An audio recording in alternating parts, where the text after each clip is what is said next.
بچه‌ها خوش اومدید به چالش مستر هانتر 9. بچه برای اینکه این چالش رو انجام بدید شما فقط کافیه یه دونه آپاسام رو موقعی که خودش رو زده به موش مردگی بکشید.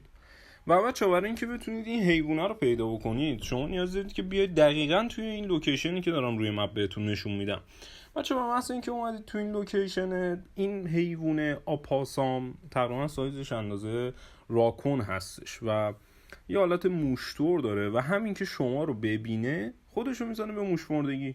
یعنی اینجوری که داداش من مردم دیگه ول کن و میندازه خودش رو زمین و حتی اگر برید کنارش هم گزینه اسکین و پیکاپ براتون میاد، جوری که انگاری واقعا مردم.